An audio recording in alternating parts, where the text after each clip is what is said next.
Bonjour à tous et bienvenue sur la chaîne. Aujourd'hui, on fait le point sur l'actualité football, les transferts, les rumeurs et les infos importantes. C'est parti.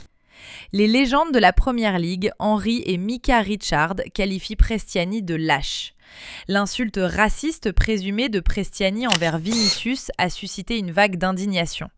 Thierry Henry et Micah Richards, parmi de nombreux autres joueurs, ont critiqué l'Argentin après les accusations du Brésilien. Vinicius dénonce les insultes racistes dont il aurait été victime lors du match contre Benfica, après avoir marqué un but magnifique en Ligue des Champions. Vinicius Junior, auteur d'un superbe but en ouverture du match Benfica-Real Madrid, a signalé à l'arbitre des propos racistes de Prestiani.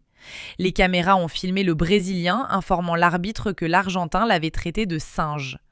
La rencontre entre Benfica et le Real Madrid a été marquée par des moments de forte tension. En effet, peu après avoir marqué pour les merengues, Vinicius aurait été la cible d'une insulte raciste de la part de l'Argentin Gianluca Prestiani. Le Brésilien a immédiatement signalé l'incident à l'arbitre, ce qui a interrompu le jeu pendant environ 8 minutes. La polémique a éclaté à la 50e minute, juste après le but somptueux de l'ailier. Le numéro 7 a récupéré le ballon sur l'aile droite, a dribblé Dedic, a repiqué dans l'axe et a enroulé une frappe colossale du pied droit dans la lucarne opposée, hors de portée de Trubin. Vinicius a célébré son but avec une grande ferveur, se dirigeant droit vers le poteau de corner pour danser devant. L'arbitre a brandi un carton jaune pour éviter que les tensions avec le public ne s'exacerbent. Par la suite, alors que le Brésilien regagnait sa moitié de terrain au milieu des hostilités persistantes, il a échangé quelques mots avec Prestiani qui s'est couvert la bouche en parlant.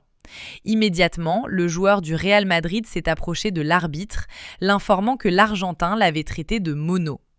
François Le Texier a immédiatement déclenché le protocole antiracisme, mais s'est trouvé dans l'impossibilité d'aller plus loin, faute de preuves concrètes. Le numéro 7 a discuté de l'incident avec Arbeloa et même Mourinho. Il a d'abord refusé de continuer à jouer, mais ils ont fini par le convaincre.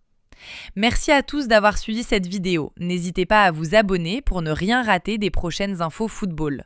Prenez soin de vous et à très